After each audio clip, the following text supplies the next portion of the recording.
Dieu n'accepte pas un service qui n'est pas basé sur la sainteté. Dieu, les apparences. Au niveau, je ne veux pas dire ce qui se passe, mais vous pouvez être peut-être 5 chantres là, un soprano, sopra plutôt. L'autre c'est quoi? Allo. L'autre c'est quoi? Ténor. L'autre c'est quoi encore? Muso. Ah, meso, pas muso. Ok. Donc ça veut dire que toutes les voix sont alignées là. Mais si sur ces voix-là, s'il y a un ou deux qui sont dans le péché, j'aimerais vous dire, à vous qui êtes responsables, le péché d'un membre dans un groupe, ça salit tout le groupe. Donc, vous qui êtes responsables là, responsables des chantres, responsables de sécurité, responsables des hommes, responsables des femmes, responsables, c'est bien beau d'avoir accepté la position là. Mais je peux vous dire une chose, le péché d'un des membres, si tu n'as pas les yeux ouverts, le péché d'un membre, ça salit tout le monde et ça tombe sur le responsable. Oui.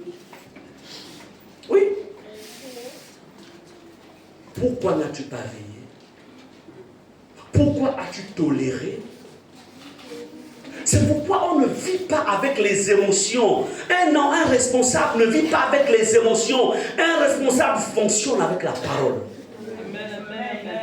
C'est la parole, ce ne sont pas les émotions. C'est pourquoi un responsable est quelqu'un qui est déjà un sacrifié en fait. C'est quelqu'un qui doit comprendre que sa renommée peut basculer à n'importe quel moment. Déjà, il fonctionne sans renommée. Que vous m'aimez ou pas, il n'y a pas de ce qui me porte, c'est Jésus même. Est-ce qu'on est ensemble? C'est pourquoi les histoires de copinage dans les couples là, il faut faire attention. Pas de copinage. Voilà, c'est ma meilleure amie, c'est ma soeur, on s'entend bien. Ça ne veut pas dire qu'on n'est pas vous entendre. Mais quand il y a péché, tu es ma soeur, tu es mon frère en Christ. Frère, je ne te défends pas. Je ne veux pas porter ton péché. N'avons pas lu le texte, c'est-à-dire ne participe pas au péché d'autrui. Ton frère, ta soeur est dans le péché. Tu ne peux pas lui qu'il est dans le péché, tu participes à son péché. Son péché t'atteindra aussi. Oui, il va périr, mais toi, tu ne rentreras pas. Parce que tu savais que tu n'étais pas bien, mais tu ne l'as pas interpellé, tu ne l'as pas aidé à changer. Au contraire, tu as dit, frère, non, mais les pasteurs, ils abusent. Hein. Ils abusent aussi. Ils abusent. De toute façon, on va changer d'église, on va aller ailleurs. Changer, il faut changer. Mais la vérité, c'est que tu participes au péché d'autrui. Bien aimé. Ma femme que vous voyez là, elle n'est pas prête à participer à mon péché. Elle-même de tout son cœur.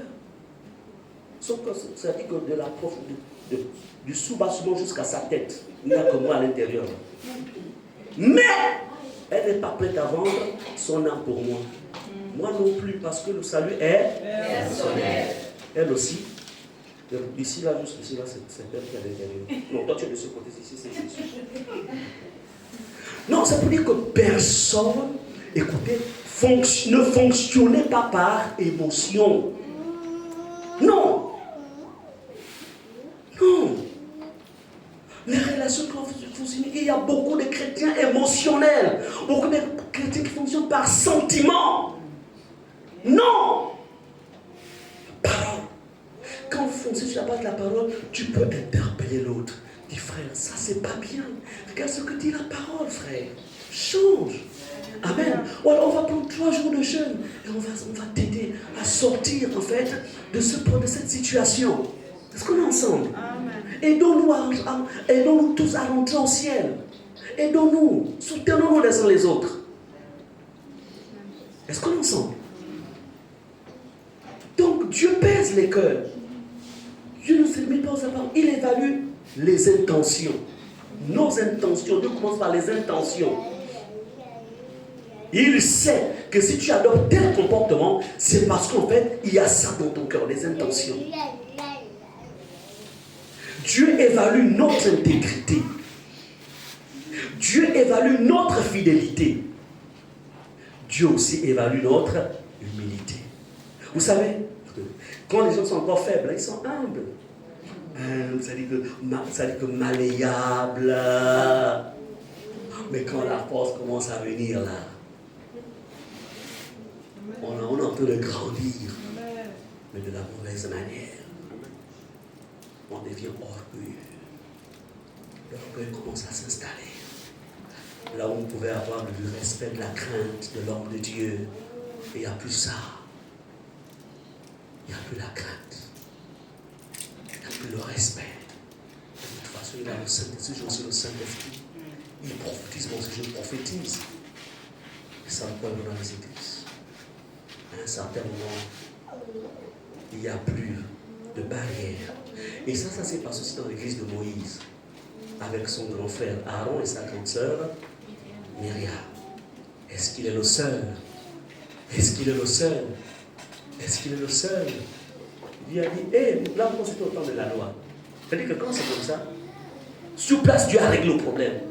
Mais aujourd'hui, c'est pas sur place qu'il règle. Mais il va quand même régler. Mais le grand problème, c'est que la lèpre va venir. La lèpre. Faites attention.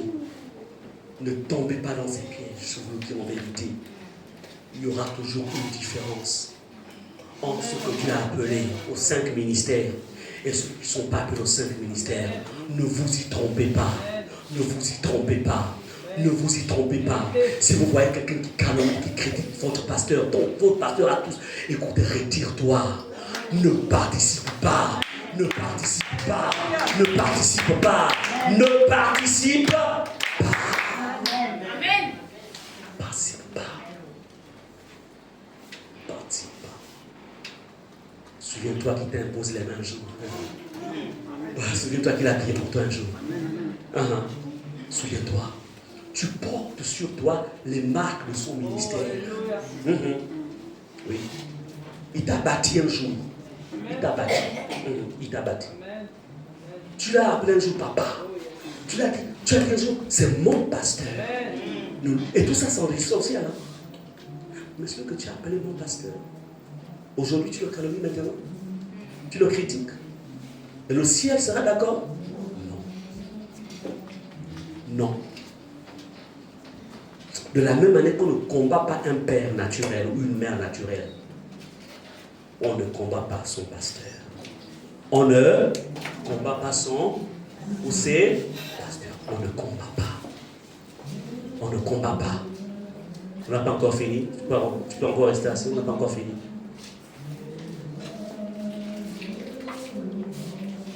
Amen. Un fils qui combat son père, qui critique son père, qui calomnie sa mère parce qu'elle est fatiguée. Tant qu'une mère, tant qu'un père encore sur la terre, il a toujours ce qu'on appelle l'autorité maternelle, l'autorité paternelle et maternelle. Amen. Un père qui te fait du mal, une mère qui te fait du mal, esquive-la, mais ne la combat pas en face. Il est fatigué de corps. Elle est fatiguée de corps. Mais elle a toujours le manteau que Dieu lui a donné. Il a toujours le manteau. On ne parle pas n'importe comment. Oh, tu me fatigues, maman. Oh non, j'ai grandi, hein. C'est pas comme hier, là. Hé, fils, tu es en train de te suicider.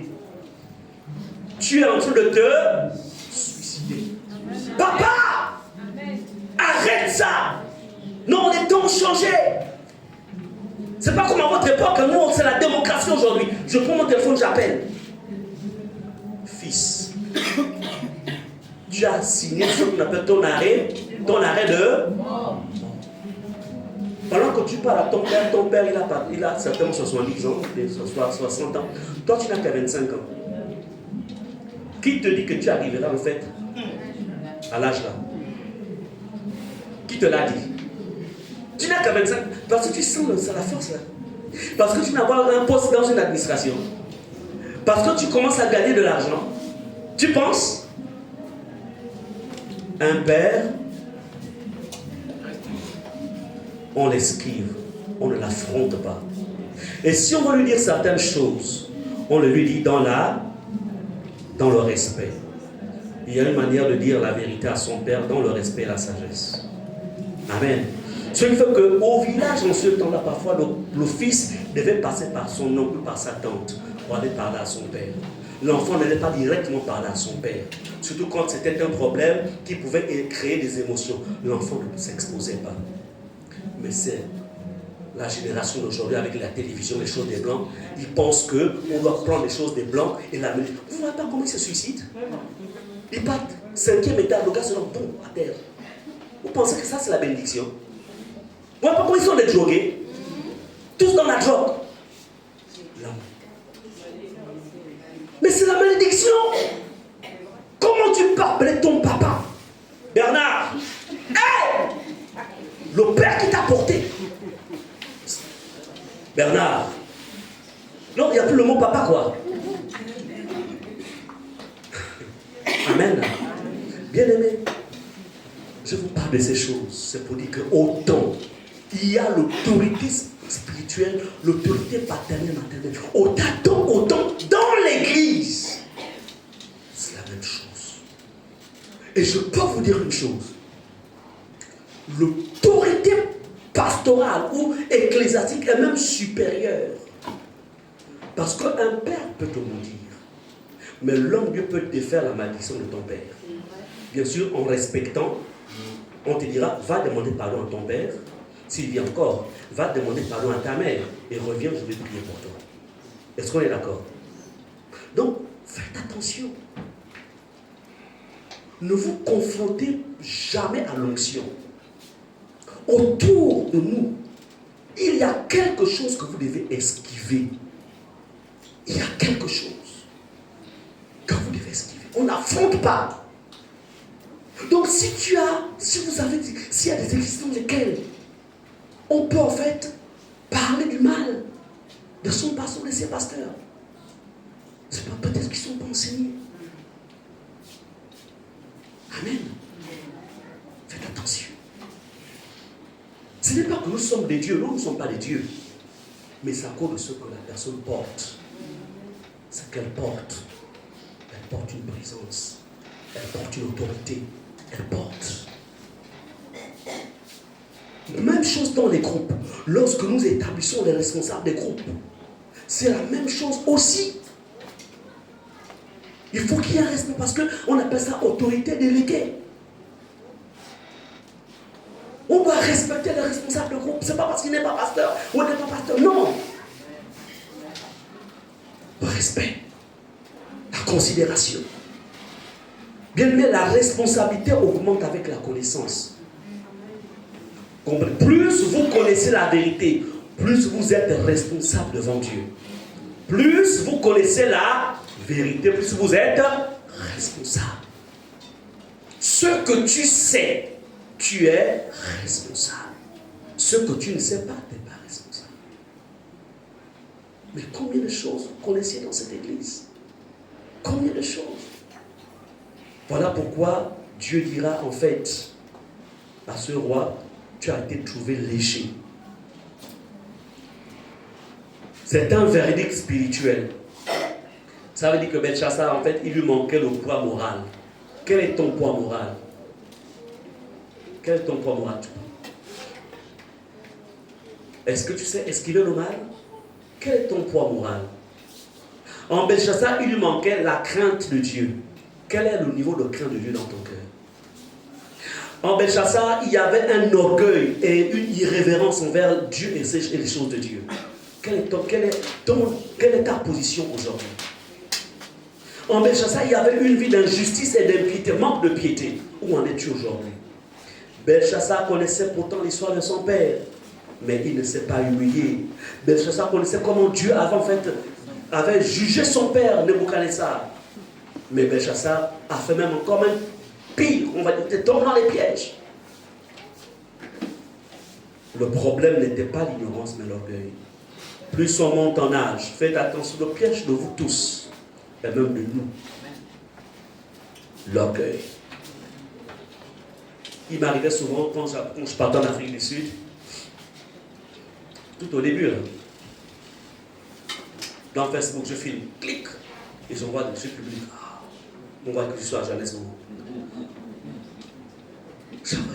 Elle m'a dit, toi là, viens. Pourquoi tu publies là ça? C'est quoi la motivation? La motivation, c'était pour pouvoir dire que je suis aussi arrivé. Moi aussi, je voyage. Je vous dis, dès ce jour, j'ai cessé de publier dans Facebook. Ceux qui voient peut-être dans la marge, j'ai une page, mais remarquez qu'elle n'est plus alimentée. Hein. Ça fait des années. Si je publie quelque chose, peut-être lié à la parole. Quand je voyage, je peux aller dans un pays, je suis discret. C'est peut-être qu'il y a d'autres. Si on va peut-être en équipe, ce sont les autres qui. Moi, je ne fais plus ça. Bien aimé, l'orgueil est subtil. C'est subtil, c'est fin. Si tu ne fais pas attention, tu peux devenir orgueilleux sans le savoir. Mais ceux qui t'ont connu diront non. Il a changé. Elle a changé. Elle n'était pas comme ça au début. Ça, ce n'est plus ma fille. Ce n'est plus mon fils. Il y a quelque chose qui a changé. Mais toi-même, tu ne le sauras pas. Mais parfois, dans la sagesse, on peut te parler. Mais il faut que tu aies l'oreille pour écouter. Mais si tu passes ton temps à te justifier, non, papa, je n'ai pas changé. Si, mon fils a changé. Non, je n'ai pas changé. Si, tu as changé. Qui est ton miroir? Tes parents sont tes miroirs. Quand on est dans un couple, ma femme est mon miroir. Ce qu'elle me dit, je dois croire que ce qu'elle dit, c'est la vérité. Et je suis aussi son miroir. Vous comprenez? À l'église, vos pasteurs sont vos miroirs. Donc, faites attention. À la maison, vos parents sont vos miroirs.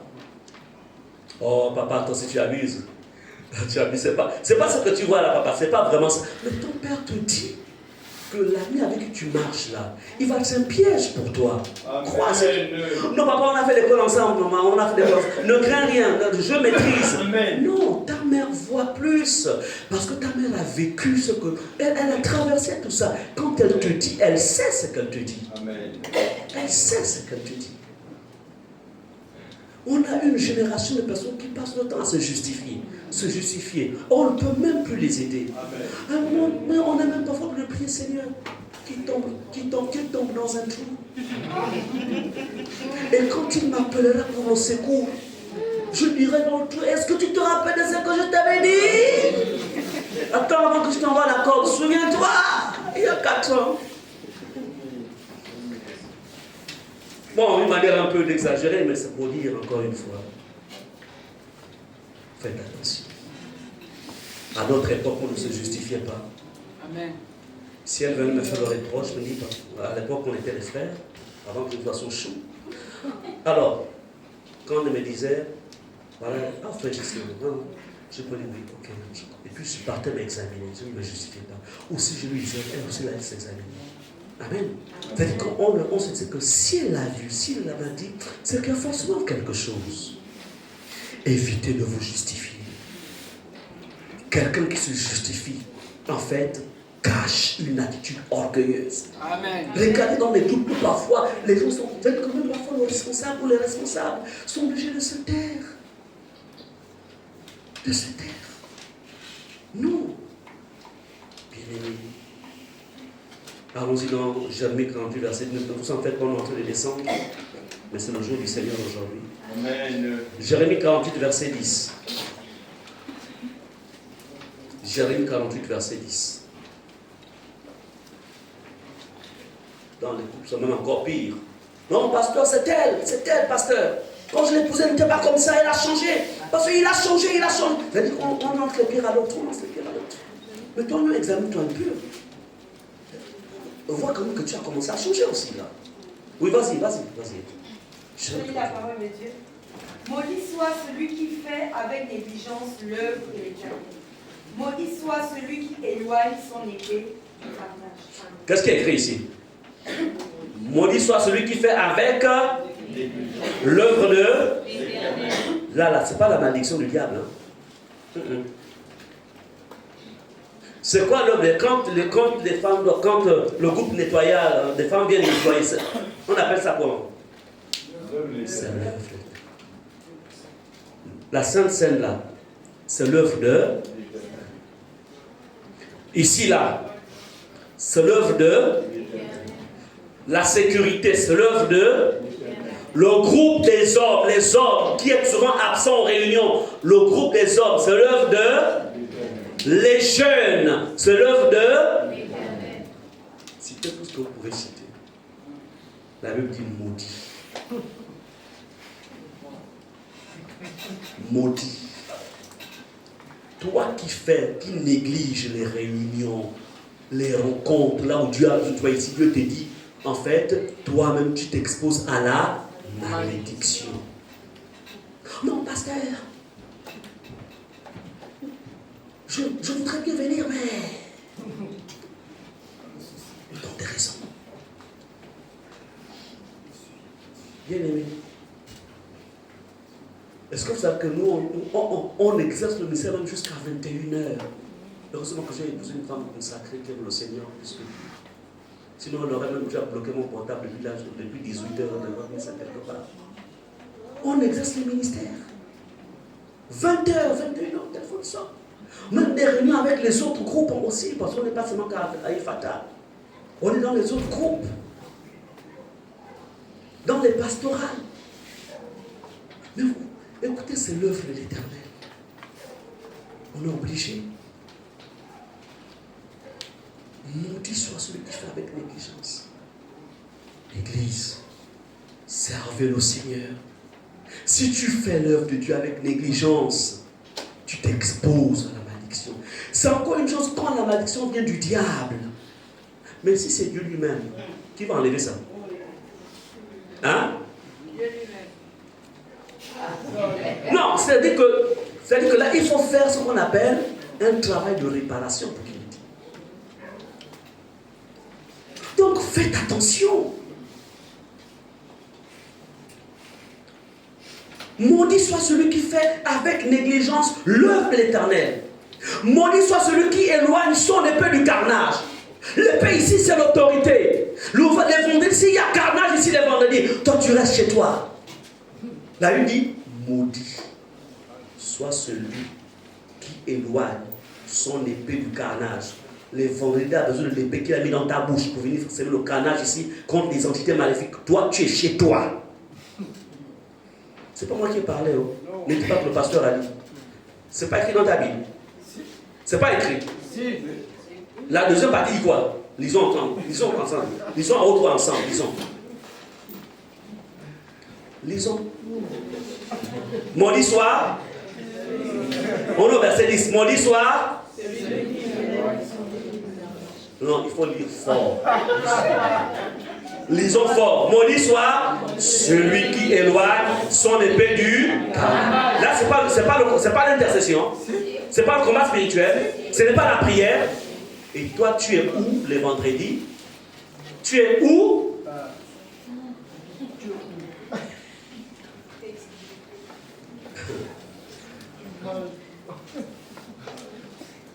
Je voudrais vous encourager. Encore une fois.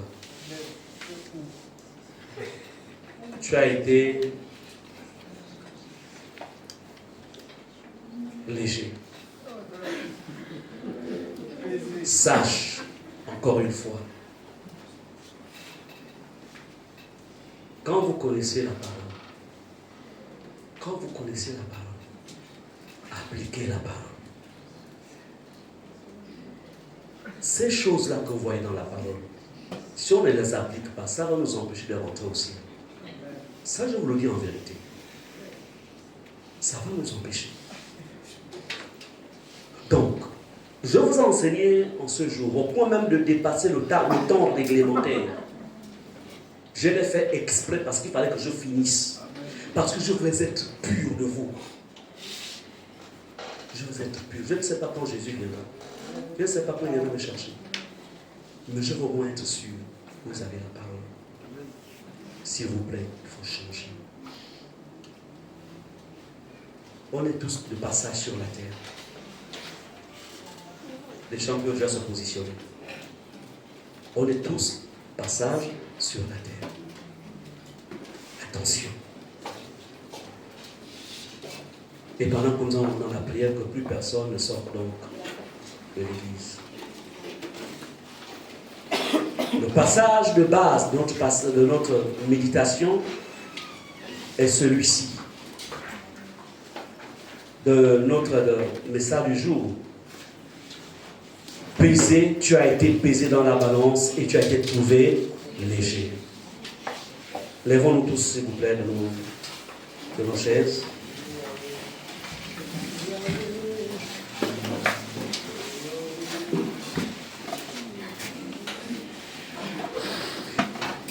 Il est question ce matin